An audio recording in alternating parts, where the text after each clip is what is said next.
gusto volver a poder gritar sin temor de que esté despertando a altas horas de la madrugada a la vecina o al vecino de la habitación del hotel de al lado. Bienvenidos a Me Quiero Volver Chango Mundialista. Gracias por hacerme su cómplice para matar el tiempo en esta 37ª o 38ª jornada de reflexiones mundialistas. Ya no sé en cuál nos quedamos, pero da igual porque es la última.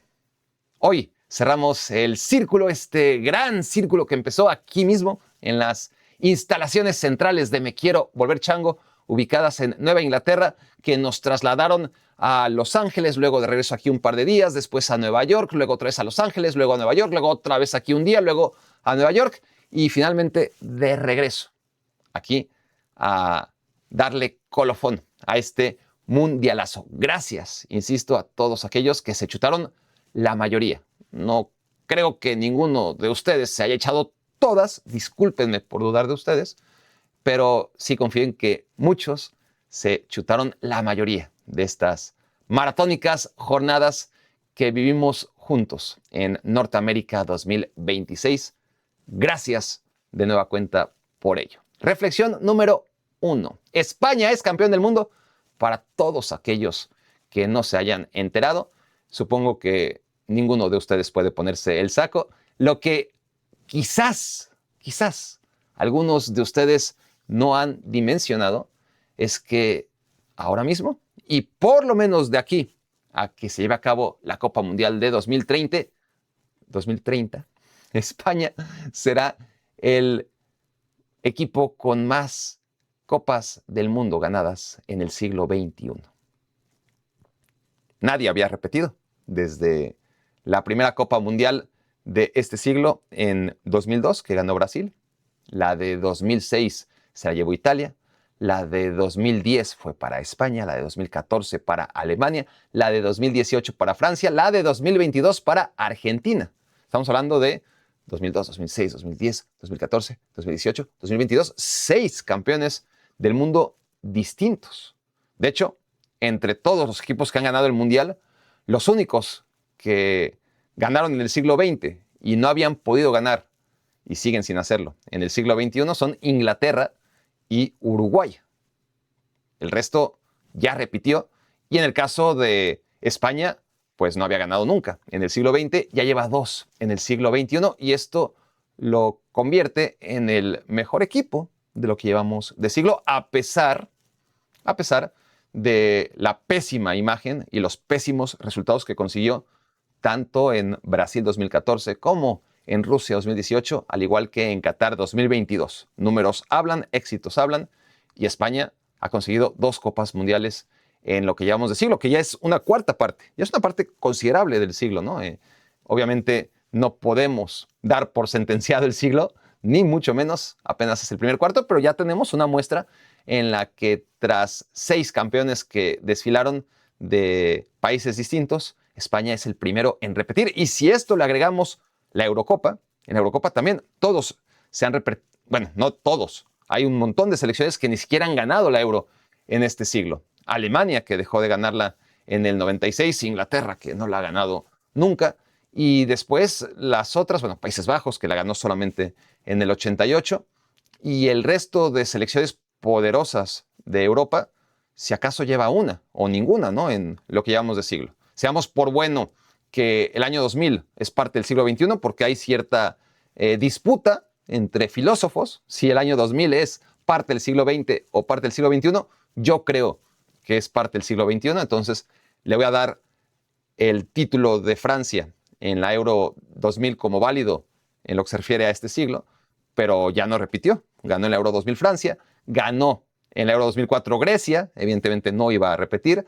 En 2008 y en 2012 ganó España, en 2016 fue para Portugal, en 2021 fue para Italia, en 2024 volvió a ser para España. Es decir, no solamente domina en lo que se refiere a títulos mundiales en este siglo, sino que arrasa en Eurocopas la selección española. Y esto es premio a la consistencia, al trabajo, al modelo y a la paciencia.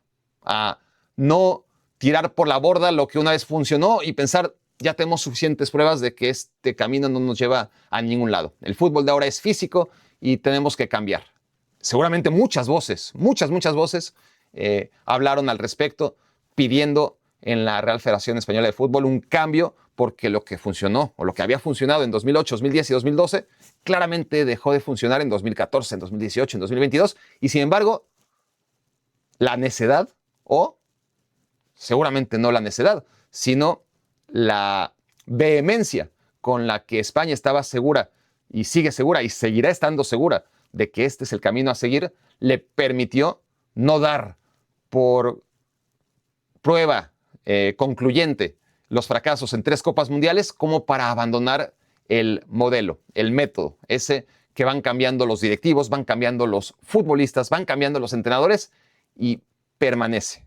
España es campeona europea sub-21, como suele serlo. España es campeona olímpica. España es campeona de Europa. Y España es campeona del mundo, ahora mismo, no que los ha ganado en algún momento. Ahora mismo es la vigente campeona de Europa, del mundo, sub-21 en Europa y también a nivel olímpico. Reflexión número 2. Por 4ª ocasión, el campeón del mundo llega a una final y no la gana. Por 4ª ocasión consecutiva. Así como las 2 únicas veces en las que hubo bicampeón del mundo ocurrió en Francia 38 con Italia y en Chile 62 con Brasil. A partir de ahí, 4 finalistas han vuelto a la final 4 años después y la han perdido. Todo empezó con Argentina, campeón en México 86, subcampeón en Italia 90. Después Brasil, campeón en Estados Unidos 94 y subcampeón en Francia 98. Luego Francia, campeón en Rusia 2018 y subcampeón en Qatar 2022. Y ahora es Argentina, el 4º campeón consecutivo que tras haber levantado la copa en Qatar 2022 llega a la final, al mundial siguiente y la pierde. Reflexión número 3. Esto más que una final fue, y no sé si esto es original, supongo que no, porque fue tan evidente que estoy seguro que más que uno hizo la relación mientras veía el partido, se imaginaba esto es el anuncio de Nike, ¿no? ¿Se acuerdan los más viejos, por ahí de 1900? ¿Qué será? Pues mira, Ronaldo es uno de los protagonistas, pero es un protagonista secundario de aquel, porque estaba todavía joven, de aquel anuncio. Supongo que es por ahí de 1997. Todavía Ronaldo estaba en el Barça. Bueno, el único año que estuvo en el Barça Ronaldo Nazario, evidentemente.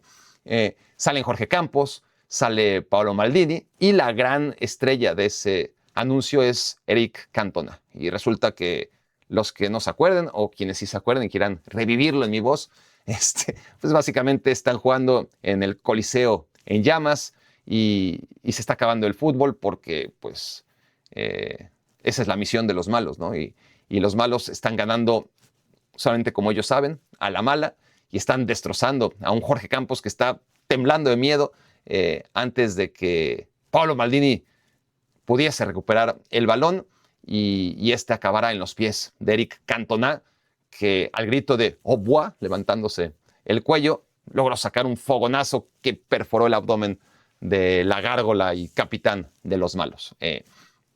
Básicamente esa fue la historia del partido, ¿no?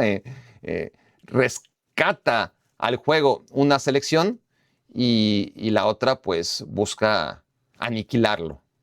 Si vamos más allá del objetivo de uno y otro, que obviamente era salir campeón, uno lo hizo con las bases que da el juego, lo que lo hace popular, lo que lo hace interesante, lo que lo pone donde está ahora, lo que le hace un negocio absolutamente rentable, como lo hemos visto en 2026, y el otro, pues, abanderando todo lo demás. Si el juego fuera como, si todos jugaran a lo que juega Argentina, o a lo que jugó Argentina en esa final, pues nadie, absolutamente nadie, estaría dispuesto a pagar lo que se paga por un boleto para una Copa Mundial, ni lo que se paga por anunciarse en una Copa Mundial. En fin, el juego, si es que siguiera existiendo, por supuesto que no estaría tan saludable, dentro de todos sus vicios evidentes que tiene el fútbol moderno. Unos representaban al juego puro, las estrellas de aquel anuncio de Nike, los otros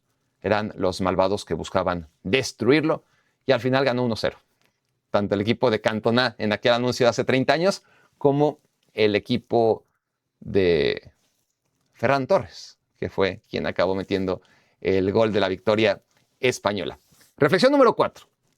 Si no les gusta esta analogía de buenos contra malos y nos vamos a lo táctico, pues claramente era un partido entre, y eso lo sabíamos de inicio, ¿no? Entre una selección que siempre controla todo lo que pasa, que es la selección española, y una selección que reina en el caos.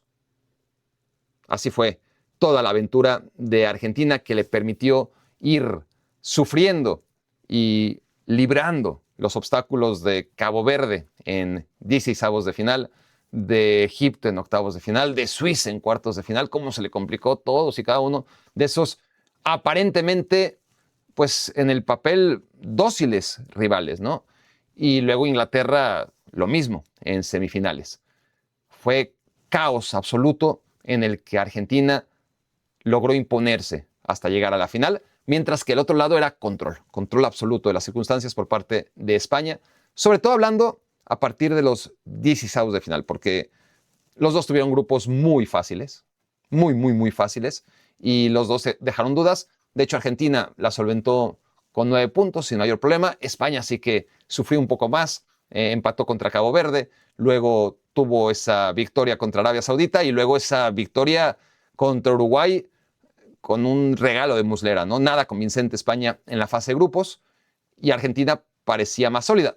Pero si empezamos a hablar ya de la eliminatoria, de los partidos a ganar o morir, ahí sí España creció inmediatamente, dio algunos de sus mejores momentos en contra de Austria sobre todo, ¿no? En ese partido, a pesar del nivel, pues tampoco es que Uruguay tuviera un gran nivel, ni que la selección de Arabia Saudita lo tuviera. Cabo Verde es otro boleto y hay que quitarse el sombrero. No lo sabíamos del todo en ese primer partido, tan criticada España ante ese duelo en el que no pudo meterle gol a Cabo Verde, pero luego nos dimos cuenta del nivel de Cabo Verde, ¿no?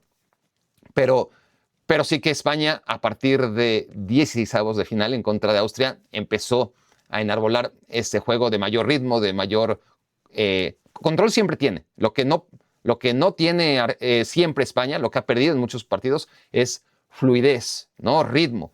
Y lo empezó a encontrar en contra de esta selección austríaca y luego contra Portugal en octavos y luego en cuartos de final contra Bélgica y después en semifinales contra Francia, es decir, contra rivales de mucha mayor jerarquía hasta llegar a esta final en contra de Argentina, en la que el control que siempre caracteriza a España se impone al caos en el que gobernó la selección argentina. Reflexión número 5. Y esto es tremendo, porque sin no solamente la mejor versión, es decir, si hablamos de la Eurocopa, del éxito que tuvo España hace 2 años en la Euro, hay que hablar de individualidades muy pesadas. El nivel que tenía Nico Williams por la banda izquierda, el de Lamine Yamal por la banda derecha, el de Rodri en el centro del campo que le llevó a ganar el Balón de Oro, el de Pedri, poquito menos porque tuvo una Euro muy parecida a este Mundial. Pero después del Euro, Pedri elevó su nivel y ahora otra vez volvió, ¿no? A esas dudas, a esas lesiones, a esas molestias. Y ahí sí Pedri ha sido más o menos el mismo que el Pedri de la Eurocopa, ¿no? Pero sin la mejor versión de Pedri, sin la mejor versión de Lamine Yamal, sin la mejor versión de Nico Williams, que son esos 3 futbolistas diferenciales que tiene la selección española. Y cuando digo sin su mejor nivel, no es que estuvieron al 80%, es que seguramente estuvieron por debajo del 50% del nivel que sabemos que pueden llegar a tener Lamine Yamal, Pedri y Nico Williams.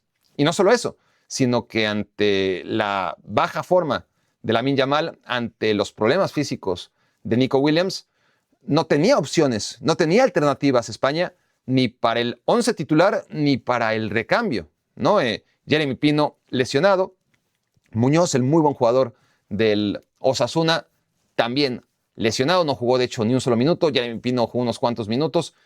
No es que son cracks consagrados, pero sí gente especialista en esa posición. Las alternativas en la convocatoria de 26 y España se quedó sin alternativas. Esto sería un discurso perfecto para explicar el fracaso de España, ¿no? Cuando hablamos de las razones por las que las selecciones no cumplen sus objetivos, pues España, podríamos decir perfectamente ahora, mira, es que Lamine Yamal estaba bajo el 50%, Pedri incluso hasta perdió la titularidad, Nico Williams llegó lesionado, Jeremy Pino y Muñoz fueron jugadores con los que no contaste y te quedaste sin opciones de jugar por fuera y el equipo tuvo que jugar siempre por dentro y no tuvo amplitud y bla, bla, bla, bla, bla. Y todo eso encajaría sobre un discurso en el que España no ganase la Copa Mundial. Lo increíble de esta España es que a pesar de todo eso, no la ganó, y no es que no la ganó de rebote.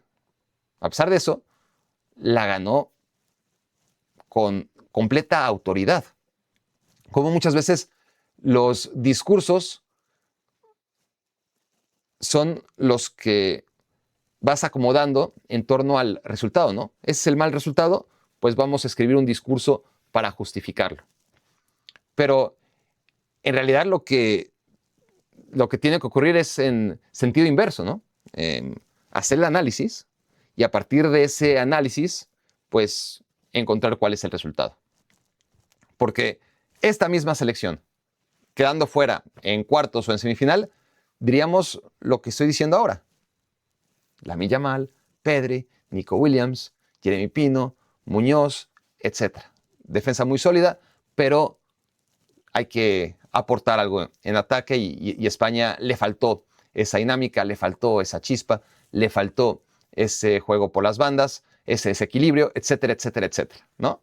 Y lo increíble de España es eso, que tiene todo el diagnóstico en contra y aún así salió campeón y salió campeón con total solidez, sin polémicas, sin momentos a partir de, pues ya hablé, ¿no? de lo que ocurrió en fase de grupos, pero a partir de los 16avos de final, España, claro que cuando ves el 11 ideal del torneo, pues es muy difícil encontrar un jugador que no sea portero, defensa o mediocampista defensivo al cual incluir en la selección española. Las luces se las llevaron otros. Se las llevaron Lionel Messi de Argentina, Kylian Mbappé y Michael Olise y Ousmane Dembélé de Francia y Erling Haaland de Noruega y Harry Kane y Jude Bellingham de Inglaterra. Todos esos fueron las figuras del Mundial. Pero a la hora buena, la selección española no necesitó de figuras, porque ni Pedri, ni Lamine Yamal, ni Nico Williams estuvieron ahí a ese nivel. Sí que estuvieron Laporte y Cubarsí y Porro y Cucurella y Unai Simón y Rodri. Esos son los que le han dado el título a la selección española con completa solvencia. Y reflexión número 6, hay que detenernos en Rodri. Hablaba yo ayer de la posibilidad de que Rodri se convirtiera en el 10º ganador de Champions, Balón de Oro y Copa Mundial. Le faltaba la Copa Mundial, ya la tiene también Rodri, y con eso se ha convertido en un jugador totalmente histórico, ¿no? Es curioso porque no tiene cara de estrella, no tiene actitud de estrella, no juega en una posición en la que podamos atribuirle, pues, a lo largo de la historia, jugadores con quien compararlo. Siempre se dice que Sergio Busquets es el mejor en esa historia. Bueno, siempre se dice no, pero muchos comentan, especialistas, que no ha habido mejor que Sergio Busquets en esa posición, porque los otros pues pasaron por ahí de manera transitoria. Beckenbauer es más central que contención, Mateus fue retrasando su posición, etcétera. Si se habla de un gran contención en la historia,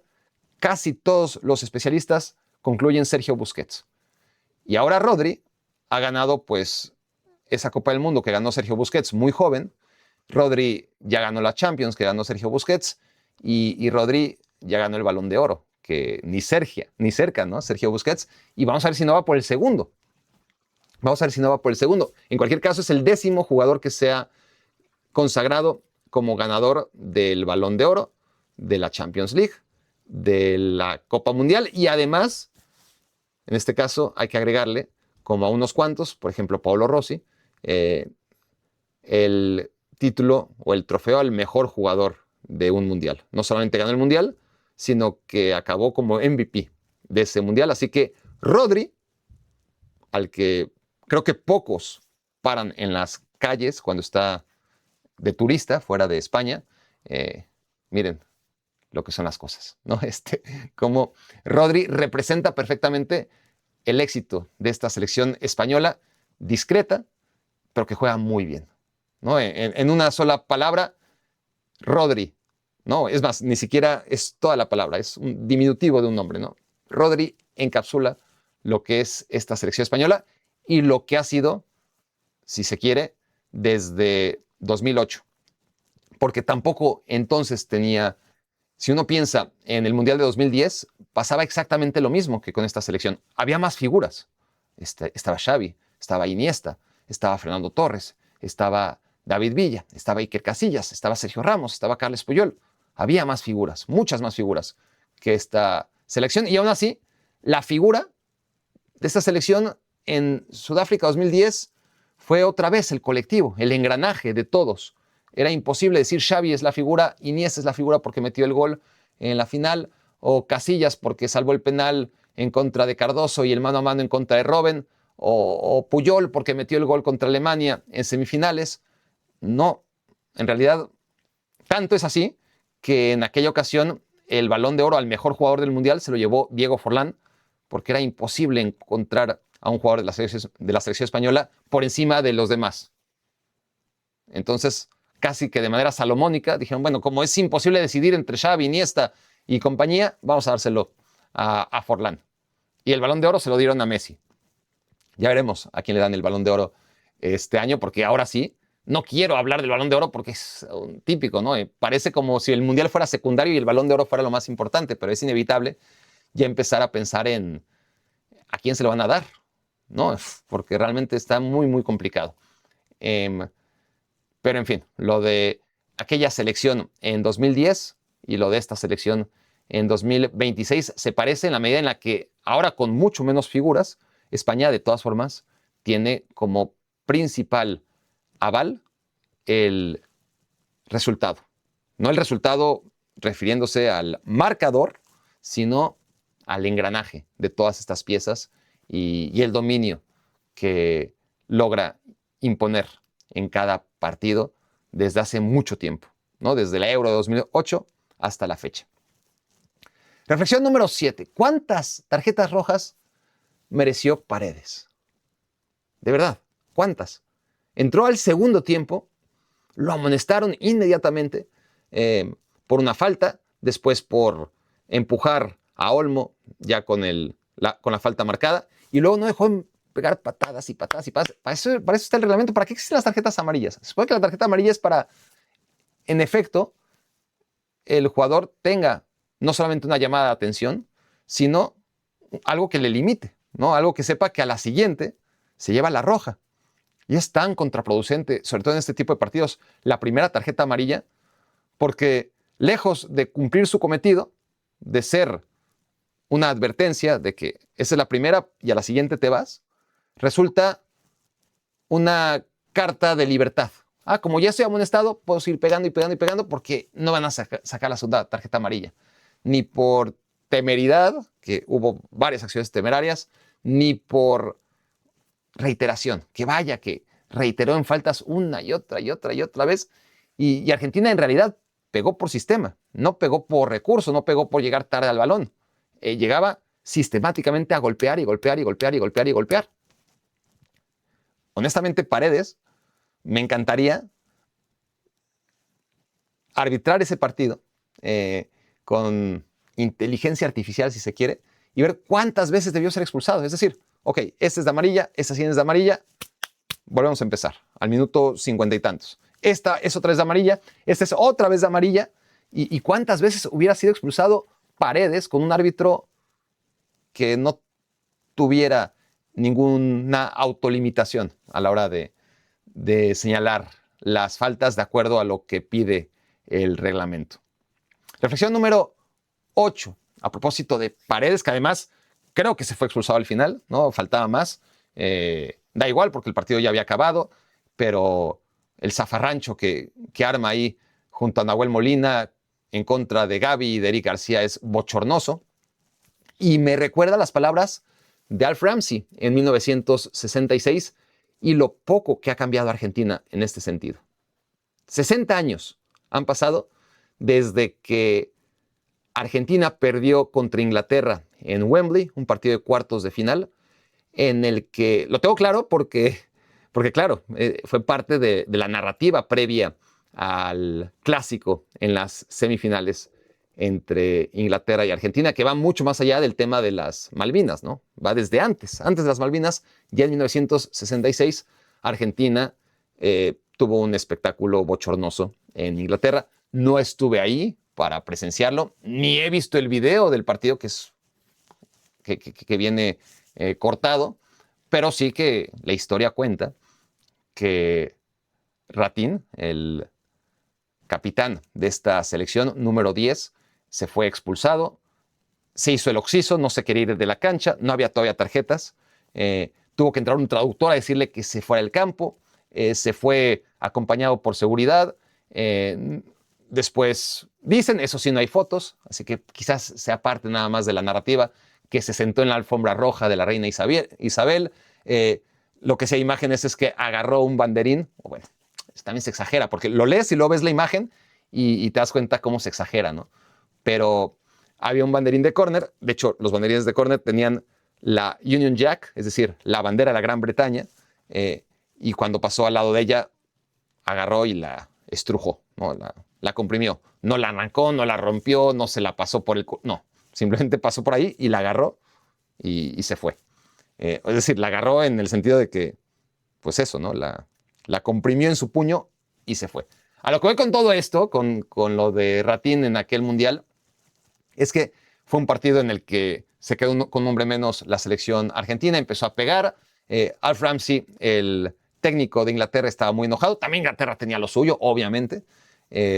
Pero a final de cuentas, y eso sí se puede ver perfectamente en el video, en el cambio de camisetas, entra Alf Ramsey e impide que sus jugadores cambien las camisetas con los jugadores argentinos. Después, cuando le preguntan por qué, su respuesta fue: Inglaterra no cambia camisetas con animales.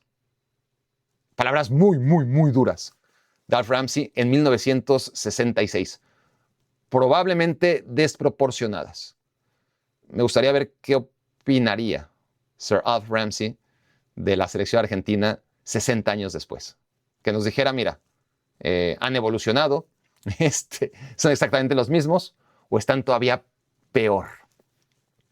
Pero estemos o no estemos de acuerdo con las palabras que utilizó, es imposible no recordarlas y no cuestionar qué tanto ha aprendido el argentino a perder en los últimos 60 años.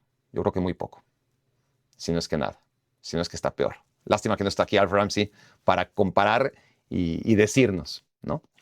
Reflexión número 9, y esto me lleva al liderazgo de Lionel Messi, ¿no? Porque en esas imágenes en las que Argentina impide que España celebre, como Francia no impidió que Argentina celebrara. Y alguno podrá decir, sí, pero provocación de por medio, no lo sabemos, no estuvimos en la cancha, pero sí que vimos a Argentina en contra de Países Bajos, claramente restregarles en la cara la derrota en un partido muy tenso, y los neerlandeses se fueron cabizbajos sin armar mayor relajo que el que luego se vio en la entrevista mítica de Lionel Messi en la flash interview de ¿Qué miras, bobo? Pero vaya que Argentina en la victoria es cuestionable si sabe ganar o no sabe ganar. Y creo que España, obviamente no estuvimos ahí, pero creo que podemos intuir que no hubo gran provocación de por medio. En cualquier caso, reaccionan como reaccionan, tanto Otamendi recriminándole quién sabe qué cosas, uno escucha el audio de Rodri y se tiene que quedar con la cara de Rodri, ¿no? Sin la paciencia de Rodri, ¿no? Escuchando las tonterías o los argumentos vacíos de Otamendi, quejándose amargamente de que los españoles hablaron mucho previo a la final. Y lo de lo de Paredes, después de pegar lo que pegó con balón de movimiento, lo que hace después del silbatazo final es mucho más que vergonzoso, ¿no? Y ahí el liderazgo de Messi otra vez queda en cuestión. Porque ahí estaba, ¿no? Hay imágenes en las que se ven los golpes y Messi no hace absolutamente nada. Pero nada, como si no estuviera, o sea, está totalmente ausente de lo que ocurre 10 metros enfrente de él. Ni un grito, ni nada. Lo deja hacer, ¿no? Con una naturalidad como a mí me la suda. Y luego está el festejo, ¿no? De España, el momento en que le dan la copa y curiosamente todos los argentinos viendo hacia la tribuna, dándole la espalda al campeón que les hizo el pasillo para, como corresponde, del campeón al subcampeón. Hay un jugador que está viendo hacia la cancha, es decir, que está viendo hacia el trofeo que le están entregando a los españoles, mientras el resto está de espaldas. Y no identifico a ese jugador. La inteligencia artificial me dice que es Messi. Yo creo que hasta la inteligencia artificial está sesgada, ¿no? Porque yo siento que Messi en la foto está más allá y está de espaldas a la cancha. Pero quiero darle el beneficio de la duda. Hay un jugador que sí está dándole la espalda a la tribuna, por lo menos en el momento de esa foto, ¿no? Y quiero pensar que en efecto es Lionel Messi, como ChatGPT quiere decírmelo, como otro servicio de Google. Trato de no usarlo porque realmente es una basura generalmente, sobre todo para este tipo de cosas. Son súper mentirosos, pero sí es curioso cómo parece que están sesgados, ¿no? Messi es la mejor persona del mundo hasta para la inteligencia artificial, donde le preguntas quién es el único que está viendo hacia la entrega del trofeo en lugar de la tribuna y te dice Lionel Messi. Quiero pensar que es así, pero aún así su liderazgo está muy en cuestión. Yo de inicio, con esa foto que está muy lejos y no se ve, creo que Messi es uno de los que está viendo hacia la tribuna, insisto. Pero no descarto que sea alguno o que sea el único que está viendo hacia la premiación. Aún así, como líder, sobre todo un líder, si llega Scaloni se expone a que lo manden a la chingada, que nadie le haga caso, honestamente. Pero si Lionel Messi dice una palabra, hey, con un hey, y señalando hacia allá, todo el mundo hubiera volteado así. Y eso lo hubiera enaltecido, ya no solo como futbolista, que no puede estar más alto, sino como personaje, como líder, como ser humano, que es más importante, ¿no? Y eso es una oportunidad que dejó ir Messi. ¡Hey! ¡Hey! Esto es lo que tenía que hacer. Nada más. Y no lo hizo. Reflexión número 10. Llegó a estar 20-0 el partido en cuanto a disparos. 20-0 hacia el minuto 117 en que Argentina pues tiene que reaccionar y con un hombre menos tiene un par de aproximaciones. Una de Messi, que es un tiro bloqueado, según las estadísticas. Había tenido ya un como tiro centro que se va por arriba de la portería, también al minuto 117. Y luego la de Giuliano Simeone, que pudo haberle dado el empate a Argentina. Imagínense, empate a Argentina, gana en penales y lo que sería esta historia, ¿no? Habría pasado, creo que más a la historia, una final en la que ganara Argentina, porque habría sido totalmente anticlimático, en contra de los más elementales valores de la justicia deportiva, un equipo que tiró 20 veces contra un equipo que tiró 0, y que, bueno, al final la estadística te dice 20 contra 2. Pero ya van a estar 20-0, ¿no?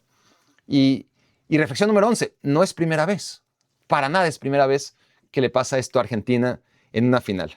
Y déjenme recurrir a la estadística para dárselas perfectamente bien. Porque la selección argentina en 1990 contra Alemania fue exactamente lo mismo. Fue una selección que tuvo un disparo, ya no a portería, un disparo, un intento en todo el partido, que fue un tiro libre de Maradona que se fue desviado. Y nada más. Y claro, la historia te habla del penal de Codesal, ¿no? Si fue o no fue, cuando en realidad el único que intentó en ese partido fue la selección alemana. Nada más. O sea, y fueron números muy similares. A ver si aquí los puedo recuperar. Nos vamos a 1990, a la final. Y tenemos, claro que al final, Argentina le expulsaron al minuto 65 a Monzón, al 87 a De Sotti, pero la de De Sotti ya fue después del gol de penal que fue al minuto 85. Y en estadísticas fue todavía peor. Fueron 23 tiros de Alemania y 1 de Argentina en todo el partido. 23-1. Ese llegó a estar 20-0 y acabó 20-2, ¿no? Es decir, fue una final muy similar a la Italia 90, solo que sin el escándalo de un penal forzoso. Era evidente que Alemania tenía que ganar esa final, no necesitaba ganarla con un penal dudoso, y la única diferencia entre la final de Italia 90 y esta fue que cayó el gol sin necesidad de que fuera un penal como el que marcó Codesal en la entrada de Sensini sobre Feller. Ahora, en 2014, si nos vamos a estadísticas, más allá de las fallas que todo el mundo recuerda de Palacio y de Higuaín, que no fueron tiros a gol, pero por lo menos fueron aproximaciones de la selección argentina y ocasiones muy claras de gol. Si nos vamos a disparos, déjenme encontrar la estadística. Si nos vamos a disparos, es que ninguno fue a portería. Ninguno. Alemania también tiró muy poquito. Fueron 5 disparos a portería, 0 de Argentina. Por lo menos Argentina sí disparó varias veces, ¿no? Fue una final mucho más pareja. Pero disparos a portería, entre los 3 postes, por tercera ocasión, como en el 90, como en el 2014 y como ahora en 2026, Argentina se va de una final sin siquiera tirar a portería. Quienes crean que 20 tiros de España contra 2 tiros de Argentina nunca se había visto, pues ahí tienen la final de Italia 90, porque fue todavía un poquito peor. Ok, esa fue la reflexión número 11, aclaro. La 10 fue los 20 disparos que tuvo España, los 2 que tuvo Argentina, y estos a partir del minuto 117, porque llegaron a ir 20-0. La 11 fue decir que no fue nada nuevo, que algo muy similar pasó, o casi idéntico, en Italia 90 y muy similar en 2014. Y bueno, la reflexión número 12 tiene que ver con cómo esta selección argentina nos recordó tanto a la de Italia 90. Esa selección que llegaba como campeona del mundo, que sufrió horrores, que penales fallados en ese momento por Maradona, ahora por Messi, levantándose, guiados por la figura de un jugador, Diego y Lionel, con esos, pues, exactamente, ¿qué? 36 años de diferencia que separan Italia 90 de Norteamérica 2026. En fin, sensaciones muy similares. Argentina resolvía en penales cada sufrimiento, mientras que esta Argentina no se fue a penales, pero lo resolvía en tiempo extra o en tiempo de compensación. Todo era muy similar y la final fue idéntica. Perdieron 1-0 en circunstancias muy, muy, muy similares. Y paralelamente estaba esa sensación que iba creciendo del paralelismo entre la España, campeona del mundo en 2010, y esta España, ¿no? Las dudas iniciales contra Suiza en 2010, contra Cabo Verde 16 años después, cómo el equipo fue creciendo, cómo ganaba por la mínima, cómo basó su éxito pasando rondas a partir del orden y sobre todo de la solvencia defensiva, no de la abundancia a nivel ofensivo, y todo se fue repitiendo, ¿no? El llegar a semifinales, no ser favoritos ante la que estaba siendo la selección más atractiva del Mundial, en 2010 Alemania, que venía de golear sin compasión a Argentina y a Inglaterra, y que no pudo con España, y lo mismo 16 años después en cuanto a Francia. Francia venía arrasando a todos, llegó favorita ante España, y lo mismo que le pasó a Alemania en 2010, le pasó a Francia contra España.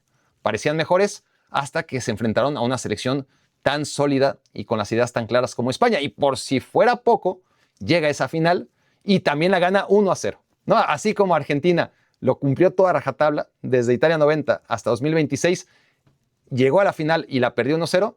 Esta España de 2010 llegó a la final y la ganó también 1-0 para cerrar ese doble círculo. Reflexión número 13. El partido que vimos de Argentina es muy similar al partido que vimos de Países Bajos también en 2010. El pegar por sistema, ¿no? Siempre vamos a recordar esa entrada de Nigel de Jong, que no fue sancionada por Graham Poll como debería. Argentina no llegó a tanto, ¿no? Porque una de esas jugadas sí hasta el VAR tendría que actuar.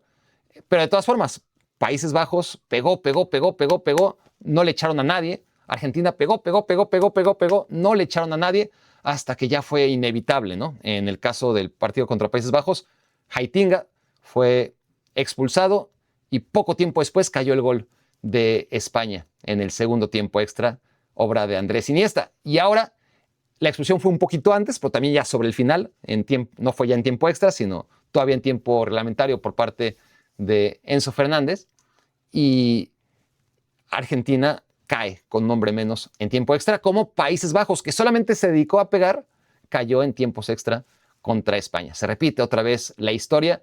Afortunadamente el fútbol gana, generalmente, ¿no? Por más que esa estrategia acercó a selecciones muy inferiores como aquella de Países Bajos en 2010 y esta de Argentina en 2026, sí que les acercó. Al final el resultado fue el mismo, el que trataban de evitar a toda costa, que fue caer. Y lo hicieron con un hombre menos, porque el reglamento al final, con la mínima, ya Heitinga fueron demasiadas, se fue expulsado. La de Enzo ya era inevitable no sacarle otra tarjeta amarilla, se fue expulsado y ya sí, con un hombre más, España, no sin sufrimiento, logró anotar el 1-0 en el segundo tiempo extra, casi al final en el caso de 2010 e iniciando el segundo tiempo extra en el caso de 2026. ¿Saben qué?